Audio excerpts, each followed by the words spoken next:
Let me begin with lo siento, no comprendo español, no hablo español. I grew up in Canada. There was no Hispanic influence in the 50s and 60s, so I'm sorry I don't speak Spanish.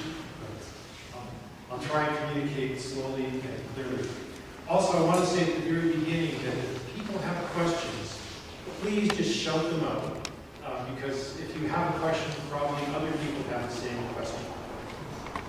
So that's me. This is where I work at Santa Fe Institute. And here's the outline of the course. And so as I understand, we're going to have 3 lectures, and each lecture is going to be broken up into two halves. And so today, I'll be mostly on topic 1, just studying basic fundamentals of first passage processes. And so in the next 2 days, I'll be discussing applications of first passage ideas to first passage in an interval, which is perhaps a simplest geometry for one who can study some of the richness of the field. And then I'll talk about other geometries, and in particular, I'll talk about spherical geometries because these have a lot of applications to biological physics. Okay, so let me begin. And in fact, I'm not going to begin at step 1. I'm going to begin at step 0. And so let me begin by just some very basic facts about random walks and diffusion. Some of you are perhaps very expert in this, but just so we're all talking the same language, I'd like to begin at this level. So the very first thing I want to discuss is the so-called discrete time random walk process. And so in one dimension, and I should say right at the outset, I'm going to do most of my applications at the beginning in one dimension because it's mathematically simpler, but everything that I'm doing in one dimension can be generalized to arbitrary dimension. So let's do it in one dimension to avoid mathematical complication. So we begin with a random walk at the origin, and at discrete time steps, this random walk hops equally probably to the left or to the right, and it's going to end up at some place after a certain number of time steps. So the basic question that we would like to ask about this discrete time random walk is where is it? And so the fundamental quantity is this quantity, the probability that the walk is at site n at time t, P(n) of t. So this is the fundamental quantity that you'll see throughout this lecture course. We'll be discussing like how to compute this P(n) of t. So the basic issue is how do we calculate this? And the thing is that this probability distribution is described by an underlying master equation. So let me write it down and let me justify it. And so what we imagine doing is that since this is moving in discrete time units, we would like to know what is the probability of being at the end site at the next time step. And because the random walk has no memory and it's just equally probably hopping to the left and right, the probability distribution at time t plus 1 is given by the probability distributions at the previous time step. And so there are 2 ways that we could be at site n at the t plus first time step. We could have been at site n minus 1, and equally probably I'd hop either to n minus 2 or to n itself. And so 1/2 of the time I go from n minus 1 to n, and 1/2 of the time I could be at site n plus 1 and hop to the left with probability 1/2. And so there are 2 input terms to this equation. You either hop from n plus 1 to n, so you hop 1 step to the left, or you hop 1 step to the right. And so this contributes to the probability of being at position n at time t. So this is usually what people are first exposed to when they are exposed to random walk theory. It's a process in discrete time and discrete space. And probably you all know that this has a binomial distribution as a solution to the equation.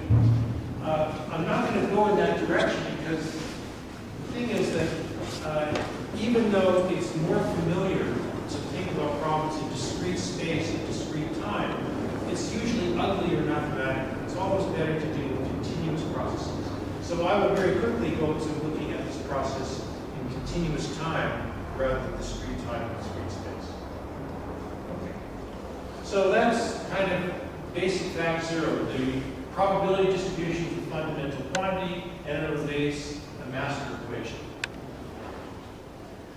There's another way we can think about random walks, and this is now getting closer to the continuous limit, so we can think about a continuous time random walk. So So instead of a random walk which is discretely hopping from one step to the other at each time step, we imagine that probability is leaking off in a continuous fashion per unit of time. And so that's what these arrows are supposed to signify, that there's a rate at which probability is leaking off from the original site, and it's leaking off equally probably to the left or to the right with the raised one. And so if we let's see how this evolves, then basically what you see is that as it's leaking off, the probability at site 0 is gradually going to fade away, and probability is then going to move to site -1 and +1, and then it propagates and propagates, and eventually we'll end up with a continuous probability distribution. So similarly to the master equation of the discrete space, discrete time random walk, there is a master equation that describes the evolution of this probability distribution. Because we're dealing now with continuous time in discrete space, we have continuous in time and discrete space. So the appropriate equation is this. So again, it's continuous time, so we have a partial derivative which is describing how the probability distribution is changing in time. And in this case, there's a difference between the discrete space, discrete time formulation, because in discrete space, discrete time, there's only gain term, there's only contribution to being at site n at time t+1.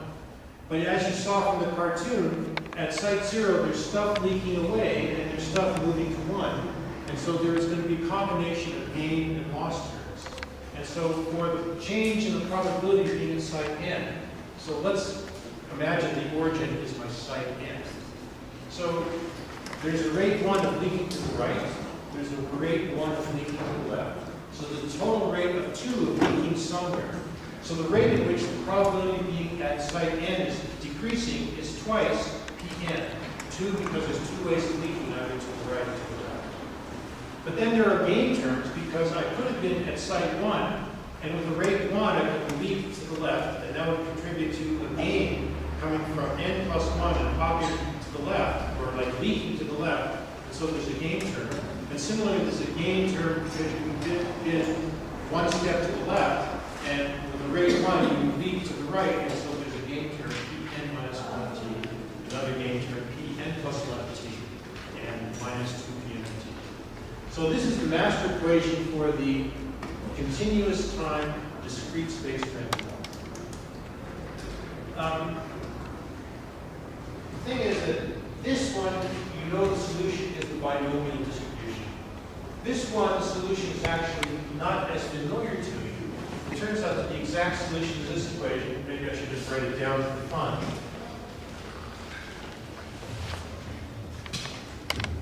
The exact solution is Pn of t is equal to it's even minus 2t by n2t.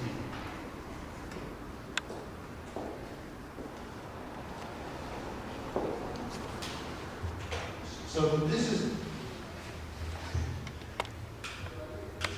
sorry, I'm confused here what I'm doing. This is the solution to this equation. Presumably, this is not so familiar to most of you. This is the modified Bessel function of order n, and so it's e to the minus 2t, I n of 2t.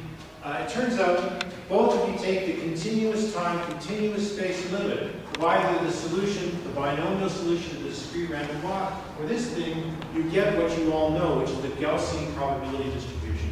So, this I just write down to kind of show you that when you formulate things in the wrong way, things look a little bit unfamiliar and maybe a little bit fancy. But in the end, it's always better to look at problems in discrete, in continuous time, in continuous space.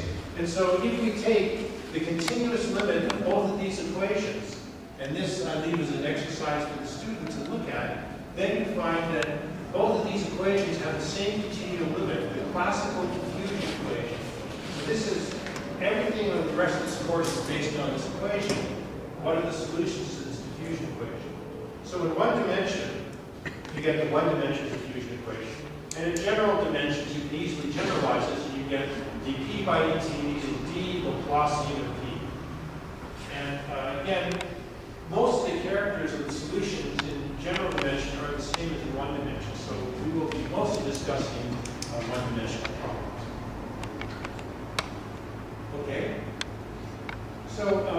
look a little bit at the solutions to the diffusion equation. So here, I hope I'm telling you things that you already know, but again, just to make sure that we're all on the same page. One basic fact about the diffusion process is that the mean square displacement is growing linearly with t. So a random walk is not ballistic transport, but it's much slower diffusive transport in which the mean square displacement is growing linearly with time. And another very fundamental result, which is actually a statement of the central limit theorem, is that universally, independent of the microscopic popping process that underlies the diffusion equation, as long as the first two moments of the underlying microscopic popping process are finite, then no matter what, the probability distribution of displacements is this universal Gaussian form. So e to the minus r squared divided by 4 dt, and then this prefactor basically ensures normalization. Now, one thing I just want to mention is that if you know nothing at all, this result can be derived with dimensional analysis. And because I'm going to use dimensional analysis a little bit further on, let me show you dimensional analysis applied to the diffusion equation, because it's so simple and it's useful to get some insight.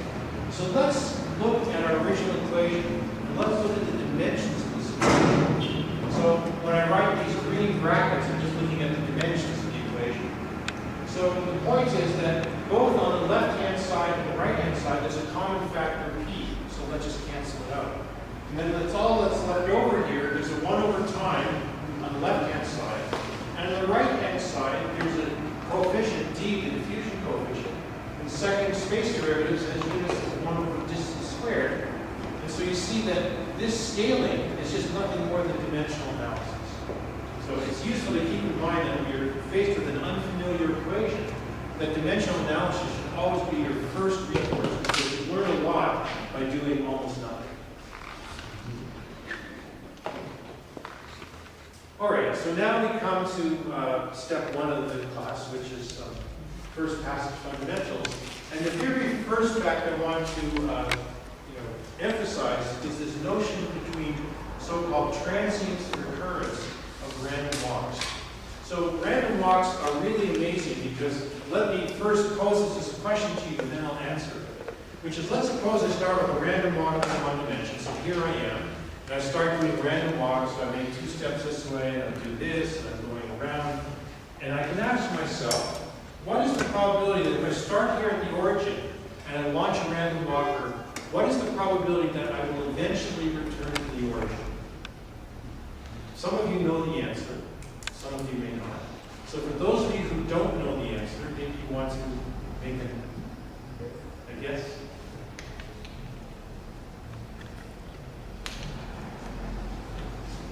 No one wants to guess? So you start at the origin, you launch a random walker, he's wandering around diffusively. Will he eventually come back to the origin? Or another way of putting it is that when you're a parent and your kids leave home to go off to college, and you lived in a one-dimensional world, and they were wandering around looking for the love of their life and what they're going to do in life, will they ever come back and see you?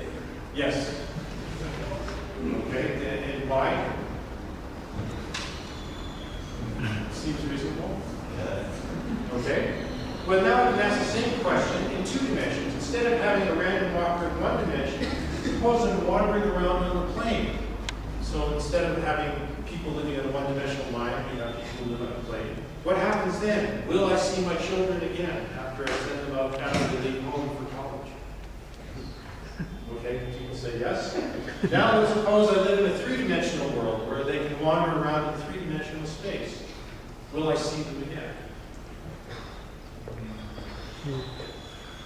Think about it. I mean, I will give you the answer in about 5 minutes, but it's just fun to think about it. And in fact, one of the incredible dichotomies of random walks will show up in this basic feature of the transition between transience and recurrence. So let's try and understand how this comes about. And it turns out the simplest is always the best. And so let me show you a very simple way to try and illustrate this transition between transience, where a random walker does not necessarily return to the origin, and recurrence, where the random walker is sure to return to the origin. So trajectory of a random walk. Here it is. And the question I want to ask is, if I start here at the origin, what is the probability that I will eventually, and notice the word eventually, I have to wait, I want to be very patient here. I'm going to be infinitely patient. I ask, if I wait forever, what is the probability that I will return? So here's the way to derive it, kind of by just drawing a picture. So the first thing we know about this is that the random walker has a root mean square displacement, which grows as t to the 1/2. That was a consequence of the mean square displacement growing linearly with time. So if I look at one trajectory, he might be t to the 1/2 this way. If I look at another trajectory, he might go t to the 1/2 that way. Another trajectory might be in this direction. There's no net directionality, so gradually, if I look at averaging over all trajectories, I'll gradually fill up a sphere whose radius scales as t to the 1/2. So there's a thing which I'll call the exploration sphere, which is kind of averaging over all random walk trajectories, what spatial range that I could possibly visit. Now let's look at what is the density of sites visited in this exploration sphere. So now I'm returning, even though I've drawn kind of a continuum diffuse trajectory, I'm going to change to a random walk picture on a discrete lattice. And I'm going to count the number of sites I'm going to visit inside this exploration sphere. One thing I should also say is that oftentimes, in looking at large time, large distance properties, it doesn't matter whether you talk about discrete random walks or continuum diffusion. So sometimes I'll be a little bit sloppy, changing from the words diffusion to random walk. Generally, I'm correct, but if you have a question about that, please stop. Anyways, what I want to now do is imagine that there's a grid here with a lattice spacing of 1, and I'm going to just count the number of points I visit throughout this trajectory.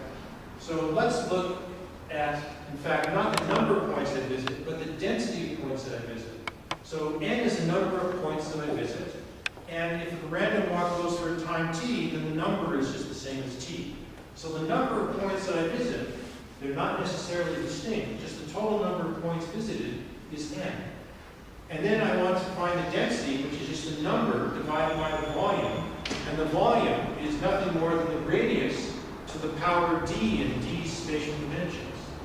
So this density is t to the 1, that's the number of points I visited, divided by t to the power d over 2. And this very simple result has 3 different answers depending on the dimension, and it has very important ramifications. So in one dimension, there's a typo here. This should be less than 2. Sorry about that. So less than 2 over here. So in dimensions less than 2, this density is diverging. So if we now think about our one-dimensional random walk, I move you to the left, with respect to you to the left, and then I do random walk this way. I do some kind of diffusive trajectory. The point is that I fill up a range which is of the order of square root of the time, but there's a total of t visits to all sites, and so clearly I'm visiting each site of the order of the square root of t times. So the point is that for d less than 2, the density is going to infinity. On the other hand, for d larger than 2, this density goes to 0. And so that means that as I make my random walk trajectory, most of the time I'm visiting a brand new site that I've never been to before. And so this dichotomy between the density going to 0 and the density going to infinity defines a transition in the behavior of the random walk. In fact, for d less than 2, I wish I could fix this right now, this is what's called recurrence, and for d larger than 2, it's transience. So this range is the transient regime, where you're not necessarily guaranteed to return to the origin. So if you live in a 3-dimensional world, which we we only live in a 2-dimensional world, even though we can fly in planes, we're still only 10 kilometers, a range of 10 kilometers. So when you send your kids away above 2 dimensions, they will not necessarily return to home. On the other hand, in d less than 2, you're sure that they're going to return. And in fact, they're going to return infinitely often because each site actually has the density is going to infinity, which means that each side is visited infinitely often. The case of 2 dimensions is more delicate, and I'm not going to worry about that case, but just take it on faith that 2 dimensions also is recurrent, but barely recurrent.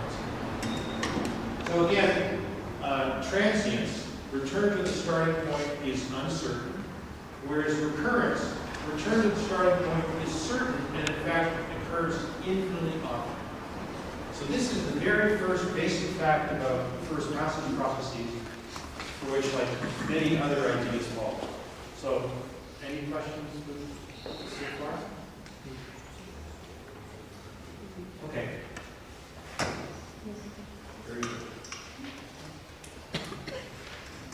The next part of this discussion, I want to now show you how to calculate the first passage probability and relate it to the occupation probabilities. So the idea here is that presumably if you've been exposed to diffusion theory, you've been exposed to the notion of occupation probability. What is the probability that a random walker is at a given site at time t? As you're going to see in much of what we're discussing in this course, we're going to be looking at the first passage probability. So a fundamental quantity here, which it's going to appear throughout the class, is this first passage probability. So f x t. So this is the first passage probability. And so this is defined as the probability of reaching x for the first time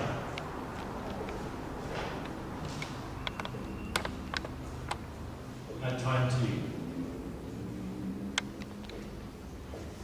So let me underline the first because that is the crucial aspect of the difference between the occupation probability and the first passage probability. And as we're going to see, like, why do we care about first passage probabilities? It turns out that many stochastic processes are governed by first passage processes. Like, for example, as we're going to learn later on in the class, there's something in the brain called an integrated fiber neuron. You have neurons in the brain that are subject to a fluctuating voltage level. When the voltage reaches a certain threshold for the first time, they fire. And then they go back to zero. And then they fluctuate, fire, and go back again. Or if some of you are interested in finance, stock options are often a case where you're interested in first passage in the sense that you're looking at when does a stock first reach a particular strike price at a given time. So there's many applications of the first passage probability, and as I say, this course is mainly going to be discussing applications, the theory of this and applications. But how do we calculate this first passage probability? And that's what I'm going to be doing now, is showing you how you can connect the first passage probability to the more familiar occupation probability. Okay, so that was kind of, I emphasize this here. When does the random walk first to be a different point? So let me show you the basic calculation that allows you to relate the first passage probability to the occupation probability. So here is a little cartoon, and here is the equation that goes with it. So let's imagine that the random walk starts at the origin, and we want to ask, what is the probability that he's at position R at time t? And I'll draw this sort of wiggly blue line to denote random walk propagation from the origin to position R. Well, there's two ways that I could actually be at position R at time t. And now I'm talking about a continuous time discrete space, or I'm talking about continuous time random walk. So there's two ways. It could be that R, the point of interest, is the origin, and I have not yet plotted.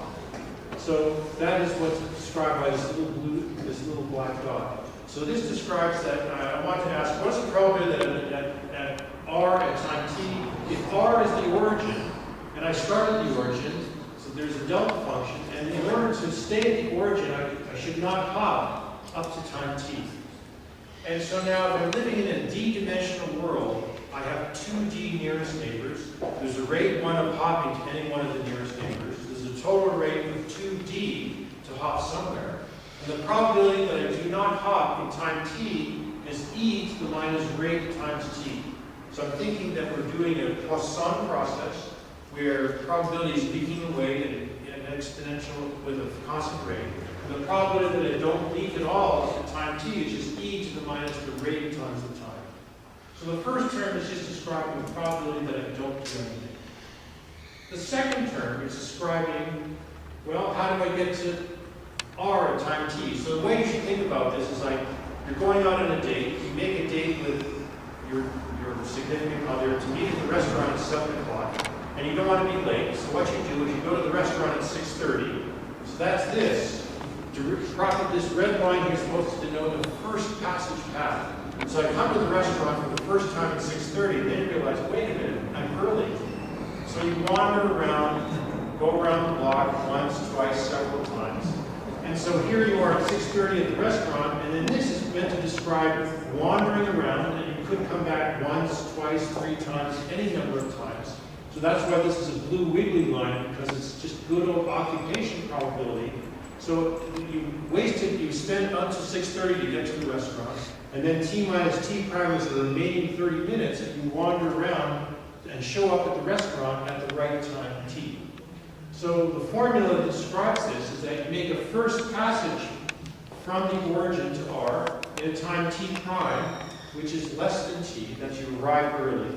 And then you wander around, coming back to this local origin in the remaining time t minus t prime.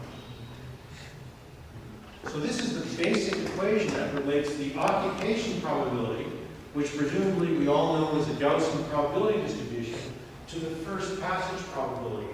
And so if we know this, then and if we can solve this equation, then we can compute the first passage probability. So here comes the first technical point, which is that always doing things in real space, real time is difficult. It's much easier to Laplace transform or Fourier transform. In this particular case, let's do the Laplace transform. So if we Laplace transform this thing, here is the equation in the Laplace domain. And the crucial thing that makes this problem simpler is that this combination, this integral, is called a convolution. And when you do a Laplace transform of a convolution, it just turns into a product. And so the basic idea here is that once you have the basic integral equation, when you Laplace transform it, you can write it as a simple product from which you can solve the first passage probability of the Laplace domain. And then one has to do the inverse Laplace transform to compute the time and space dependence of the first passage probability. In fact, I'm not going to go in this direction because the inverse Laplace transform involves a lot of asymptotic analysis, which I'm assuming people are not necessarily familiar with. I can show people if they want to see, but I'm going to come back to this like maybe lecture in the third lecture, because I'll work with this at some point. But let me just state at this stage that I'll just stop here and say that in principle one can solve for f, and basically you have everything that you want. And so here is the formal expression. One thing I did want to do, though, just to be sure we're all on the same page, is that are people, and please tell me for sure, this transformation of going from convolution to product, is that familiar to everybody? Okay, so I don't have to rewrite it. Okay. And if people want me to derive it like after the lecture, I'm happy to do it. Okay. So, so the thing is that this whole discussion was appropriate for arbitrary spatial dimension. And so the nice thing about arbitrary spatial dimension is that if you solve it, then you have the answer for all dimensions.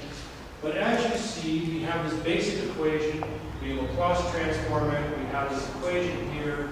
We're going to have to do some fancy mathematics to invert it to get the first passage probability. But it turns out that if we live in one dimension, things are much easier because one can apply some special tricks that work in one dimension with very little mathematical work. And so I want to now turn to solving explicitly the first passage probability in one dimension because the tricks are so simple and also very good. So here we're going to do the same problems before, but we're going to focus on the one-dimensional case. Okay? So in principle, And now, again, I'm going to simplify things as much as possible. I'm leaving now the world of discreteness in space or discreteness in time and moving to the continuous time formulation. So again, even though I might say the words random walks, in the continuous limit we're talking about continued diffusion. And the dynamical equation that describes continued diffusion is the diffusion equation. And so what I have in mind here is the following geometry.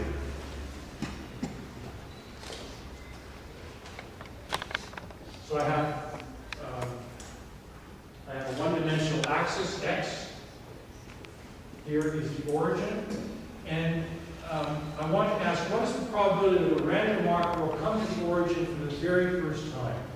Now, already for continuous diffusion, one has to be a little bit careful because if I start at the origin, like in discrete space, then we knew that after one step I'd be distance 1 to the right or 1 to the left, and I could define things easily. But in this case, it only makes sense to have the starting point be a finite distance away. Otherwise, if you're at the origin, then you're already there, so there's nothing to do. So I want to start with my random marker distance x naught away, and I want to ask, what is the probability that it comes to the origin for the very first time? And the way one can think about this simply is that you just have free diffusion on this one-dimensional line, and when the random walker hits the origin, think of it as an infinitely sharp cliff, and he falls off the cliff and dies. And so instead of thinking about coming to the origin for the first time, you can ask, what is the probability the random walker is still alive up to time t? So it's a very nice metaphor, just thinking of the fact that the random walker dies when he hits the origin. So using that language,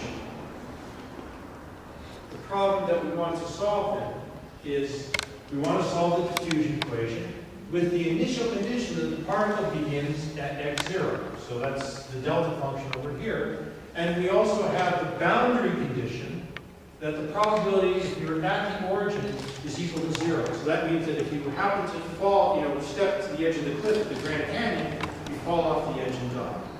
And what we want to ask is, what is the rate at which random walkers, or diffusing particles, will fall off the edge of the cliff as a function of time?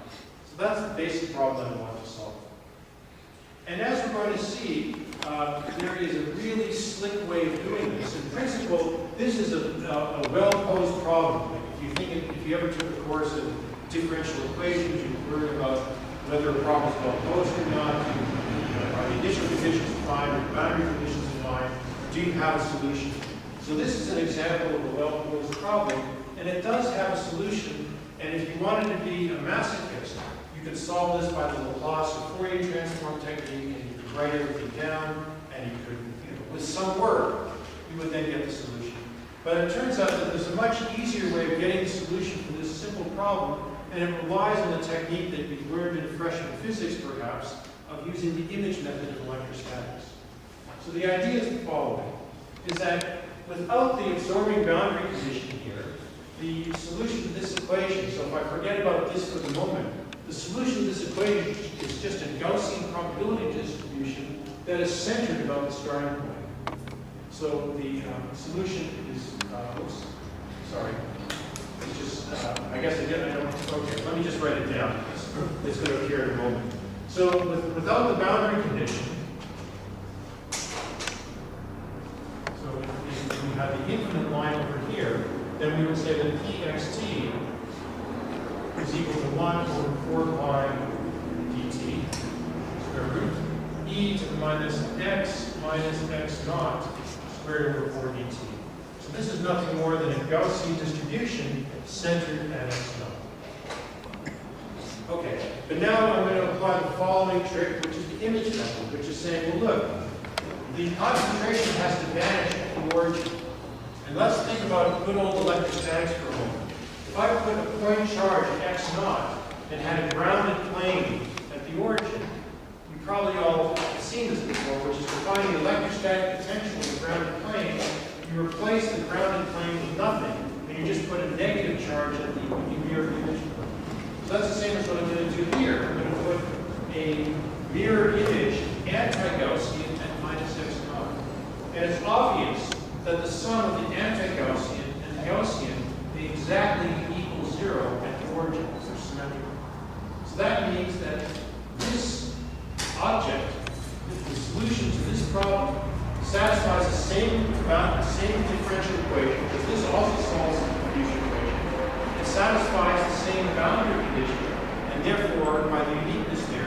probably maybe have seen in electrostatics, it is the same solution to the original problem.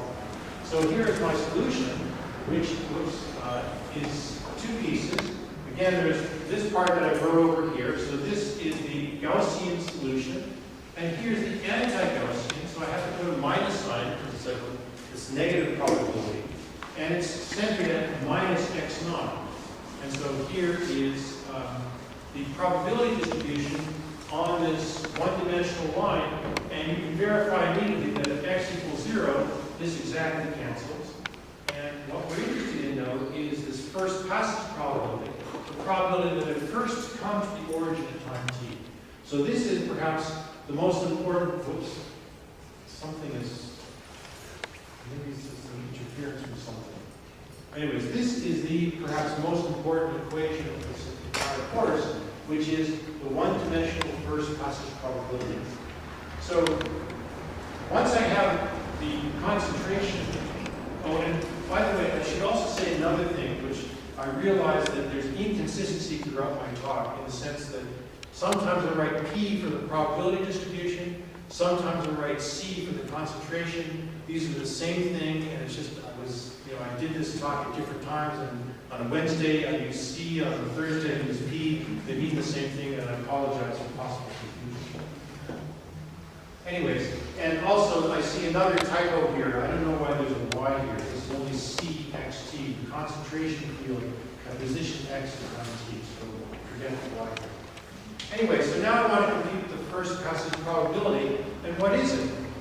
Well, the thing is that, again, in the theory of diffusion, whenever there's a concentration imbalance, there is flow of probability from high concentration to low concentration to reduce concentration difference. That flow, that flux, is proportional to the gradient of the concentration times the transport coefficient known as the diffusion coefficient. So the basic fact in diffusion theory is that the diffusive flux is minus d gradient of c. And so now in the problem that we're interested in, where I put a cliff at the origin, so if there's a cliff at the origin, then whatever is flowing to the origin immediately disappears. And so this is coincides with the first passage probability. And because the first passage probability is positive, I can remove the minus sign here. So the first passage probability, so the probability that comes to the origin for the very first time at time t is the same as the flux of probability at that time to the origin. So I compute this flux, and so I'm not going to do kind of simple like calculus details, so that's nothing more than the derivative. I compute the derivative from here, and so here is the basic result. With the first passage probability, it kind of looks like Gaussian, but it's got a slightly different prefix. There's an x naught as a numerator and a t cubed, or t to the minus 3 out in the denominator. So this is like the most fundamental result of this entire course. So any questions before I continue? Please. Didn't quite get why there is no minus sign before the flow, the d. Yeah, okay, the thing is that the flow is to the left. Yes. So here's my absorbing boundary condition. So there's flow to the left. So that means that the flux is in the minus x direction. But what I want is the first passage probability. By definition, the probability of a finite quantity. It's the amount of particles that are coming. So yes, particles are coming to the left, but the total amount of particles coming at any given time is a positive quantity, and that's why the minus sign is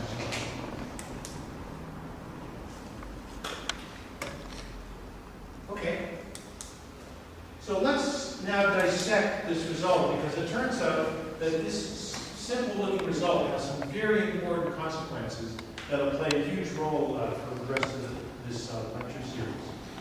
So let's maybe some injectors over there. That's not here. Anyways, so here is the first passage probability again, and I want to discuss three important consequences of this first passage probability. The first one is that if I integrate this first passage probability over all time, so that is just, I begin with a random walker x naught, and some random walkers will fall over the cliff at time 1, some will fall over the cliff at time 1,000, some will fall over the cliff at time 1 billion, when I add up over everybody who's fallen over the cliff, does everybody fall over the cliff? And the answer is yes. And again, the reason why we know physically why the answer is yes is because a random walk is recurrent. We know now that it returns for sure to any point on the one-dimensional line with probability 1, and it returns infinitely often. So if you launch a random walker x naught, not only are you guaranteed that he returns to x naught, you're guaranteed that he can hit every point along the infinite line infinitely often. And in particular, he's going to fall over the cliff, and once he falls over the cliff, he's dead. So everybody is going to fall over the cliff, and so death is certain. And so there's two ways to know that this is a true statement. One is we just know by physical reasoning that that's the case.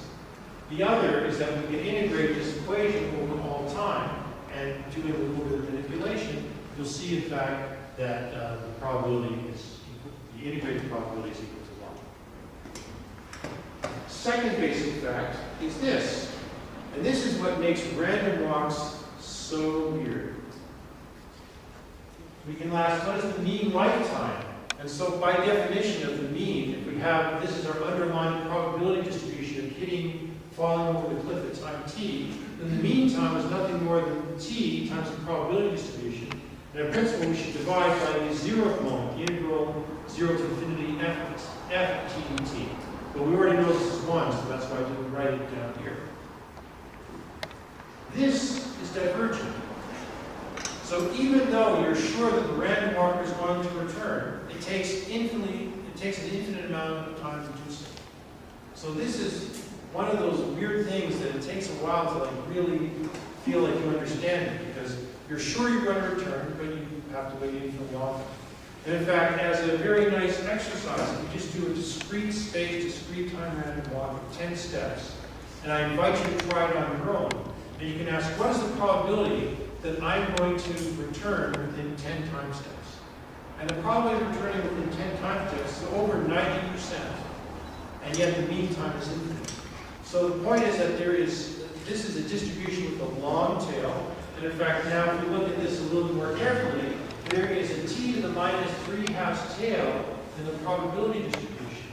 And so if I integrate t times something which has a t to the minus 3/2 tail, that is divergent.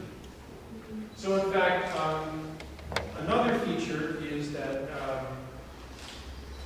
other moments of the mean time are not necessarily infinite. So for example,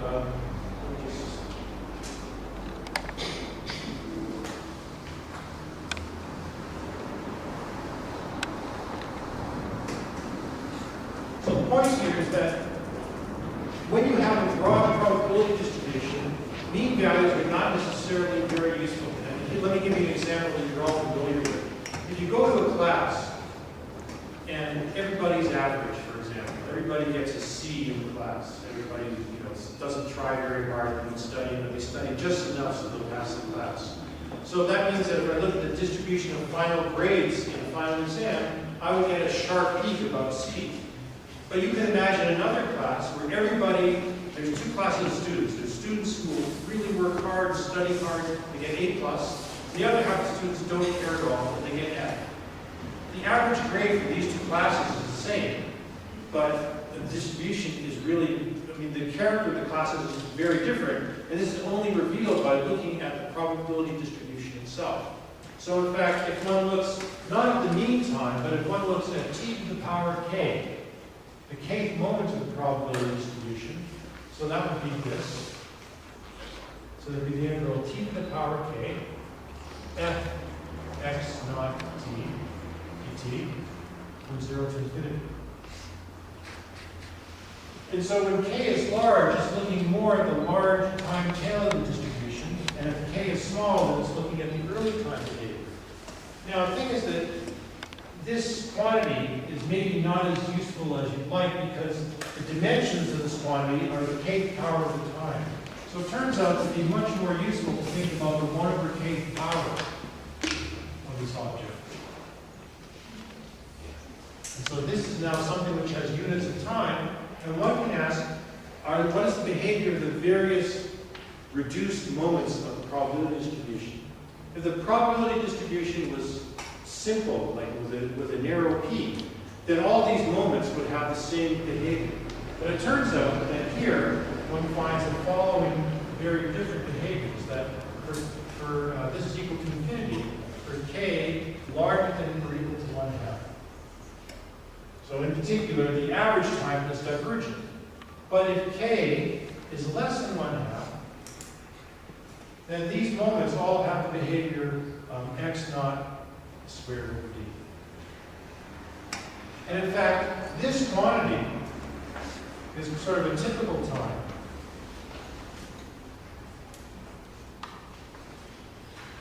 So again, if you think about a class that has all C students, you'd say, I pick any student of the class. Here's a C student. I pick any random student, and that student is going to likely be a C student, and so that's a typical student. But if I had a class that had all A+ students and all F students, I pick a student at random, they're not anything like the typical, and so that's kind of like this situation where when you pick a student at random, or pick a characteristic random walker and ask, how long did it take for you to hit the origin? Here, everybody takes time x squared over d to, if I want to look at, for example, the 1/4 moment of the probability distribution. But the mean is very different. And here's the last thing that I wanted to mention, which is that coincident with this behavior of the average time being infinite, there is a very slow decay of the probability of actually falling off the cliff. So here, S of t is what's known as survival probability. What is the probability that the random walker has not fallen off the cliff up to time t? So I'm writing this as 1 minus the probability that you do fall off the cliff, because this integral is nothing more than the first passage probability at time t prime. So the probability that I fall off the cliff at time t, or time t prime, and I'm integrating this thing all the way up to time t. So this is the total number, or the total probability of random walkers that have fallen off the cliff at time t. So 1 minus it is the probability that you haven't fallen off. And again, one nice thing about this particular functional form is that it's very amenable to analytical calculation. And so doing just a little bit of simple substitution, one finds that in fact this answer, very compact answer, the classical error function. And in the large time limit, or the small x limit, and you see in fact that it's not a function of the position and time separately, but it's a function of the scale combination of variables, x0 over the square root of 4 dt. So in that limit, where either x0 is small or t is large, and typically we're interested in the long time limit. So in this long time limit, the survival probability of decays is 1 over the square root of t. So the point is that you're sure to fall off the cliff, but the probability that you haven't fallen off the cliff is 1 over root t. And this long time tail is what's responsible for the fact that the average time to fall off the cliff is actually infinite.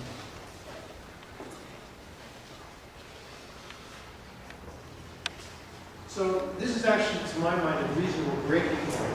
So I wanted to stop first of all for questions, and then maybe this is the time to take my